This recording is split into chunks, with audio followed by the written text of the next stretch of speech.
안녕하세요. 매일 새로운 사연을 전하는 읽어주는 사연 라디오입니다. 구독과 좋아요, 많은 공유 부탁드립니다. 오늘의 사연 시작하겠습니다. 안녕하세요. 결혼한 지 14년 만에 이혼한 40대 여성입니다. 어차피 할 이혼이었는데 그간 못하러 그렇게 참고 살았나 싶기도 하고 또 한편으로는 그래도 참고 살아서 이만큼 해놓고 사나 싶기도 하고 여러 가지로 마음이 싱숭생숭합니다. 그리고 사실 사춘기인 딸이 제가 이혼을 한다고 하면 어떻게 받아들일지 걱정이 돼서 이혼을 결심하기가 쉽지 않았던 것도 있어요. 그런데 하루는 딸이 먼저 저한테 그러대요. 자기는 행복한 엄마랑 살고 싶다고. 자기 때문에 제가 행복을 포기하는 건 보고 싶지 않다나요? 정말이지. 어린아이라고만 생각했는데 언제 이렇게 큰 건지. 사실 남편과 사는 지난 세월 동안 괴롭기만 한 것은 아니었어요. 남편 자체만 놓고 보자면 그렇게 나쁜 사람은 아니었거든요. 어디 드라마나에나 나올 법한 완벽한 남편은 아니었어도 성실하게 회사 다니면서 월급 따박따박 가져다주고 딸한테는 자상한 아버지였고. 그런데 문제는 무슨 일이건 간에 어머님하고만 얽히면 한 번을 제 편을 들어주는 일이 없기도 했고 결국 그 일로 매번 부부싸움을 하게 되더란 거죠. 그리고 정말이지 결혼 전에는 어머님 때문에 이렇게 마음고생을 하며 살게 될 줄은 몰랐어요. 어디서부터 이야기를 해야 하나 싶은데 일단 남편하고는 지인의 소개로 만났거든요. 만났을 당시 남편은 담배를 피던 사람이었는데 제가 흡연자는 싫다고 하니까 한 달도 안 걸려서 담배를 딱 끊더라고요. 그리고 그런 결단력에 제가 점수를 후하게 줬던 게 사실이에요. 게다가 그뿐만이 아니라 당시 한 직장을 10년 가까이 다니고 있었는데 그때는 그것도 제 눈에는 좋아 보였습니다. 제 얼굴에 침 뱉기 같지만 저희 친정아버지는 성실하지 않은 분이셨거든요. 한 직장에서 6개월 이상 계시질 못했고 툭하면 이런저런 핑계로 집을 몇 달씩 비우기도 하셨고요. 그래서 저는 나중에 결혼할 때 다른 건 몰라도 꼭 성실하고 책임감 있는 사람을 만나고 싶었는데 저희 남편이 딱 그런 사람으로 보였던 거죠. 결혼할 때 양가에서 특별히 받은 건 없었어요. 이미 그 당시에도 어머님은 남편과 아주버님으로부터 매달 얼마씩 받아서 생활을 이어나가셨을 만큼 경제적 사정이 좋지 않았거든요. 그런데 남편이 말하길 원래부터 그렇게 남편 집이 어려운 것은 아니었답니다. 아버님이 살아계실 때만 하더라도 그래도 먹고 싶은 거 있음 사 먹고 배우고 싶은 거 있음 배우고 할 정도의 여유는 있었다고요. 그런데 남편 나이 17, 아주버님 나이 24세 아버님이 돌아가셨고 이후로 어머님이 돈 관리를 하면서 소위 지방 경제가 파탄이 났다는 게 남편의 말이었어요. 이걸 어떻게 설명해야 하나 싶은데 이제 아버님이 돌아가시고 나니 아주버님 딴에는 자기가 가장 노릇을 해야겠다 싶었던 모양이에요. 그래서 어머님을 설득해 자기 앞으로 식당을 차려달라고 했다대요. 그리고 저희 어머님은 아주버님에 대한 사랑이 각별하셨던 분으로 가령 아주버님이 콩으로 팥죽을 쓴다 해도 믿으실 정도니까요. 아무튼 그 정도로 아주버님에 대한 믿음이 크셨기에 아버님이 돌아가시면서 남기신 전 재산이나 다름없는 2억을 선뜻 아주버님께 주셨고 이유는 뭐 예상하시는 그대로예요.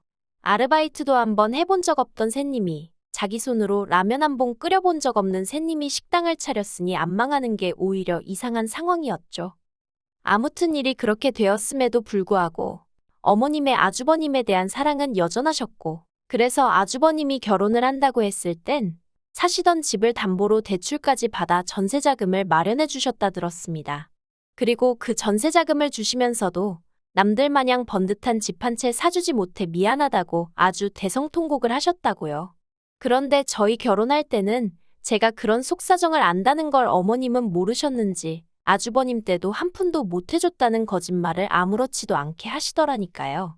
그래도 뭐 그때는 다른 걸로 저를 힘들게 하시는 건 없었기 때문에 그저 뭐랄까 당신의 약점을 내보이기 싫어 그러시는가 보다 하고 넘겼지만요. 그리고 저도 딱히 친정에서 해주질 않았으니 이러쿵저러쿵 말할 입장이 못 되기도 했죠. 한편 그렇게 양가로부터 받은 것 없이 시작을 했다 보니 초반 몇 년은 지금 돌이켜 생각해보면 참으로 지지리 궁상으로 살았어요. 게다가 돈 좀 모으고 자리 좀 잡으면 아이를 가지려고 했는데 아이는 하늘에서 점지해주는 거라더니 그 말이 정말인지 결혼한 지 1년 만에 떡하니 아이까지 생겼거든요. 그래서 남들은 기뻐서 운다던데 저는 서러워서 울었던 기억이 지금도 생생합니다. 아무튼 그렇게 지독한에 궁상맞네 소리 들어가면서 5년 동안 죽어라 돈을 모았어요. 그리고 그 돈으로 작은 반찬 가게를 하나 열었네요. 사실 제가 어려서부터 친정어머니 도와드린다고 부엌 출입을 자주 해서 그런가 나이에 비해 음식 맛이 깊다, 손맛이 좋다 뭐 그런 이야기를 종종 들었거든요. 그리고 또 솔직히 말하자면 저도 회사를 다니고 있기는 했는데 대기업도 아니고 하다 보니 복지랄 게 딱히 없기도 했고요. 아이를 봐줄 사람을 따로 구할 형편도 안 되었고 그렇다고 어디다 맡겨놓자니 그건 그거대로 제 마음이 안 놓여서 그러다 반찬 가게 정도면 제가 조금 유도리 있게 일도 하고 애도 챙기고 할 수 있겠다 싶대요. 아마 그때는 그래도 지금보다 젊기도 했으니 나름대로 패기도 있었죠. 그래서 장사를 시작했는데 솔직히 처음 6개월은 내가 미쳤구나, 제정신이 아니었구나, 내가 왜 이랬지. 농담이 아니라 매일 밤 베개가 눈물로 젖을 만큼 후회하고 또 후회했습니다.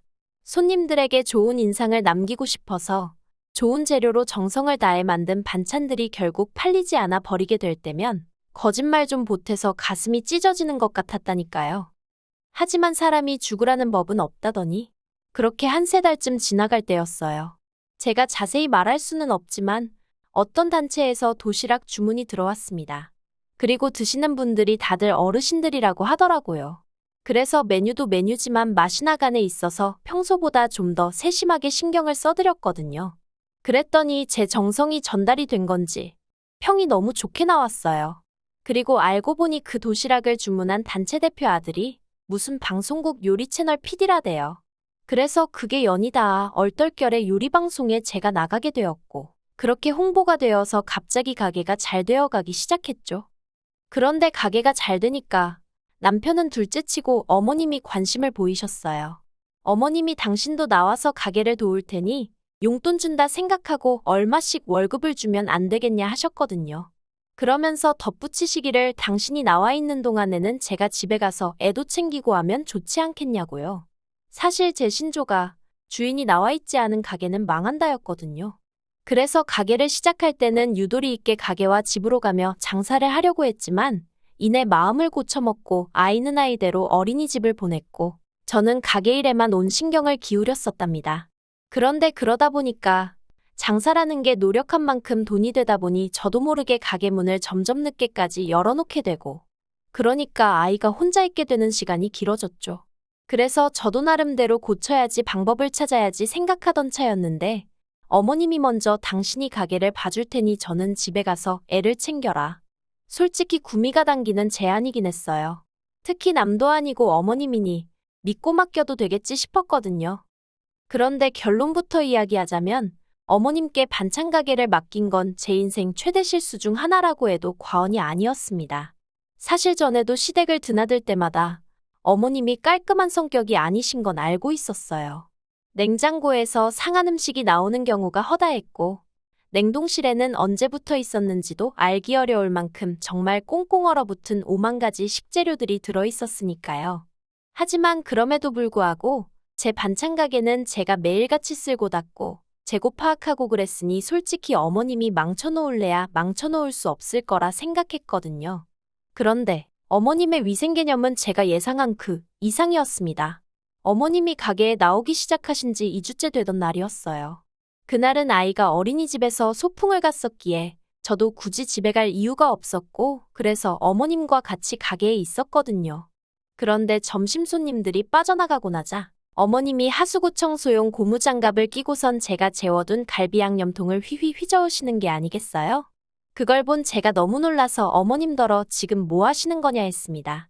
그랬더니 보면 모르냐 양념을 섞어줘야 음식 맛이 나는 거다 하시대요. 그래서 그게 아니라 어머님 지금 왜 그 장갑을 끼고 그러시냐고 그거 청소할 때 쓰는 건 거 아시지 않냐고 그리고 그때 저도 모르게 언성이 좀 높아졌나 봐요. 어머님이 저더러 왜 소리를 지르고 난리냐면서 그리고는 청소할 때 썼으니까 다 씻겨나가서 더 깨끗하다는 말도 안 되는 소리를 하시는 거예요. 정말이지 어머님의 억지에 화가 정말 머리끝까지 나서 도저히 표정 관리가 안 되대요. 그래서 그냥 재워둔 갈비 어머님 앞에서 보란듯이 쓰레기통에 부어버렸어요. 그랬더니 그 일로 이제 난리가 났습니다. 제가 아니라 오히려 어머님이 저희 남편에게 전화를 걸어서는 네 마누라 때문에 화병 날 것 같다며 당장 가게로 오라고 하셔가지고. 그리고 영문도 모르고 가게에 도착한 남편이 주방을 들여다보고는 저더러 이게 다 무슨 일이냐고 묻대요. 그래서 어머님이 어떻게 하셨는지 얘기하니 기껏 남편이 한다는 말이 그래도 그렇지 어머님 무한하게 이렇게 했어야 했냐면서 저더러 싸가지가 없다는 거예요. 사실 그전에도 어머님과 부딪힐 때면 남편이 저더러 늘 참아라 참아라 하긴 했었어요. 평생을 저 성격으로 살아오신 어머님을 제가 어떻게 이기냐면서 말이죠. 하지만 그날만큼은 도무지 그대로 넘어갈 수가 없겠더군요. 그래서 남편더러 여기가 그냥 우리 집도 아니고 내 가게라고 하루에 얼마나 많은 손님들이 내 음식을 먹는 줄 아냐고. 이러다 막말로 손님들 탈이라도 나면 그땐 누가 어떻게 책임을 지겠냐고. 정말 미친 듯이 소리를 질렀어요. 그랬더니 어머님 하시는 말씀이 당신이 음식에 독을 넣은 것도 아닌데 난리라고. 그리고 네가 귀하게 컸으면 얼마나 귀하게 컸다고 깔끔을 떠냐며 빈정거리시대요. 그래서 결국 제가 어머님더러 너는 제 가게에 나오지 마시라 했고 어머님은 네가 뭔데 내 아들 돈으로 차린 가게에 나더러 나와라 마라 하느냐며 또다시 언성을 높이셨습니다. 그리고 저는 남편더러 그러면 이 가게 어머님이랑 당신이랑 둘이서 해라. 난 손 떼겠다 했어요. 그랬더니 남편도 그건 또 자신이 없었겠죠 당연히. 그리고 제가 가게에서 벌어가는 수입이 남편 월급에 배가 넘었거든요. 다행이라고 해야 할지 남편이 그 정도 계산은 빠릿빠릿하게 머릿속에서 돌아갔나 보대요. 어머님더러 이 사람 말대로 하시라고 가게에는 그만 나오시라고 했으니까요. 그래서 결국 남편도 어머님하고 대판 싸우고 그 길로 저는 시댁의 발길을 완전히 끊었죠. 그리고 시댁의 발길을 끊은 지 어영 9년입니다. 처음에는 그래도 딸하고 어머님 영까지 끊어놓는 건 아닌 것 같아서 남편이 시댁에 갈 때마다 따라가게 했는데 언젠가 딸이 그러더라고요. 할머니는 자기를 별로 안 좋아한다고. 그래서 남편한테 이게 다 무슨 소리냐니까 자기 어머니 모르냐면서 형님 내는 게다가 아들이잖아. 그러니 그쪽에 좀 더 신경 쓰시더라 하는 거예요. 아니 그러면 아빠가 돼서는 그걸 가만히 보고만 있었냐니까 그렇다고 안 데려가 하는데 어찌나 짜증도 나고 답답하던지 그래서 딸도 안 보내기 시작했어요. 그런데 더 화가 나는 건 왜 저희 딸을 안 보내느냐고 어머님이 묻지도 않으셨다는 거죠. 그리고는 괘씸해서 그러신 건지 저희 딸 초등학교 입학할 때도 애 생일 때도 심지어 남편이 어머님께 대놓고 손녀가 수학경시대회에서 금상을 받았다고 얘기를 했다는데도 돈 10,000원도 안 챙겨주시대요? 솔직히 돈 10,000원이 없어서가 아니라 그 정도로 손녀에 대한 애정이 없으시단 걸 알게 되니까 저는 저대로 어머님한테 더 마음이 떴고요. 그런데 올해 초 남편이 어머님이 저를 찾으신답니다. 어머님뿐만 아니라 형님도 그렇게 저를 찾으신대요. 그래서 제가 나를 왜 찾냐니까 한가족인데 언제까지 이렇게 지내야겠냐면서 이제라도 잘 지내보자고 그러는 거 아니겠냐 하는데 솔직히 어이가 없었죠. 저도 처음 2, 3년은 솔직히 시댁의 발길을 끊고도 후련한 게 아니라 찝찝하고 속상하고 그랬어요. 저도 사람인데 누가 됐건 간에 다른 사람들하고 잘 지내고 싶었지 그렇게 예민하게 날 세우고 싶었겠어요? 그래서 남편을 통해 은근히 소식을 전해보기도 하고 기다려보기도 했지만 그때는 정말 어머님이나 형님이나 저를 없는 사람처럼 대했답니다. 그런데 이제 와서 갑자기 보고 싶어 한다니? 그 속내가 너무 투명해서 웃음이 날 지경이 돼요. 저희 어머님, 작년에 부쩍 살이 찌시면서 거동이 어려워지셨다는 걸 남편을 통해서 들어 알고 있었으니까요. 그래서 제가 남편더러 됐다고 그러라고 난 안 보고 싶다고 했습니다. 그랬더니 남편이 자기가 어머님 보기도 낯뜨겁고 형수님도 언제까지 자기 혼자 며느리 노릇을 해야 하냐면서 불만이 많다며 그래서 형님하고 형수님 사이도 부쩍 안 좋아진 것 같다나요? 그리고는 저더러 이제 묵은 감정은 좀 후를 날려버리면 안 되냐는데 어이가 없었죠. 그런데 제가 분명히 관심 없다, 보고 싶지 않다는 의사를 밝혔음에도 불구하고 한 달쯤 지나서 남편이 다시 어머님에 관해 이야기를 꺼냈습니다. 그리고 그 주제가 실로 가관이었어요. 어머님 사시는 집을 정리하고 어머님은 요양원에 모시기로 했는데 그 요양원을 저희 집 근처에다 잡을 거라면서 앞으로 한 달에 2번 정도는 의무적으로 제가 들여다봤으면 좋겠다는 겁니다. 황당하더라고요. 그래서 내가 왜 그래야 하냐니까 솔직히 이날이 때까지 형님네는 잘해왔으니까 우리도 우리 도리를 해야지 하는데 그래서 제가 그러면 어머님 집 한 돈은 어떻게 하신대냐고 물었어요. 그랬더니 아마 형님이 관리하시지 않을까 하는 거예요. 그럼 뭐 돈은 자기들이 갖고 어머님 뒤치다꺼리는 나더러 하라는 건가 싶대요. 막말로 그간 사이가 좋았어도 요양원 가시는 시어머니 뒤치다꺼리하길 좋아하는 며느리가 몇이나 된다고. 그런데 이건 뭐 저랑 어머님은 서로 목소리도 안 듣고 산 세월이 몇 년인데 이제 와서 갑자기 들여다보고 하라니 어이도 없고 짜증도 나고. 그래서 남편더러 그러면 어머님 집 한 돈 내 계좌로 보내라 했습니다. 그 돈 내가 가져도 되는 거면 어머님은 내가 한 달에 2번씩 들여다보겠다고요. 그랬더니 남편이 어이가 없다는 표정으로 저더러 왜 어머님 재산에 욕심을 내냐입니다. 그래서 아니 그러면 나도 뭐가 있어야 하기 싫은 일도 하는 거지. 내가 왜, 나 좋은 것도 하나 없는데 그런 짓을 해야 하냐 따졌습니다. 그랬더니 남편이 자식된 도리 좀 하라는데 그걸 그렇게 받아들이냐면서. 그래서 남편더러 그럼 당신이나 한 달에 2번이고 3번이고 들여다보지. 왜 나한테 말을 꺼내냐고 그랬어요. 그리고 이튿날 형님한테 연락하니 어찌나 반가워하던지. 그래서 저는 요양원 얘기는 꺼내지 않고 그냥 어머님은 요새 어떠시냐며 슬쩍 형님을 떠봤습니다. 그랬더니 형님이 기다렸다는 듯 긴 한숨을 내쉬고는 속상해 죽겠다며 어머님이 앓고 계신 병을 줄줄이 얘기하더라고요. 그리고는 요새는 약간 치매기도 있으셔서 환장할 노릇이라나요. 어처구니가 없대요. 치매기까지 있는 어머님이 퍽이나 나를 찾으셨겠다는 생각과 함께 남편이고 아주버님이고 형님이고 할 것 없이 실질적으로 어머님 뒤치다꺼리를 해야 하게 생겼으니까 제일 만만한 나를 어떻게든 구슬러 보려고 했구나 싶었으니까요. 그래서 그냥 형님더러 앞으로도 고생 많이 하시겠네요 하니까 이때다 싶었는지 동서 나 좀 도와줘 하는데 문득 제가 반찬가게 열고 첫 해에 아파서 시댁에 못 갔더니 형님이 동서는 사람이 왜 이렇게 비리비리 하냐면서 이러다 아버님 뒤따라가는 거 아니냐 했던 말이 떠오르더군요. 그래서 제가 비리비리한 제가 돕긴 누굴 돕냐고 알아서 잘해보시라 했네요. 그리고 지난 3월 중순 어머님 사시던 집은 팔렸고 어머님은 요양원으로 모셔졌어요.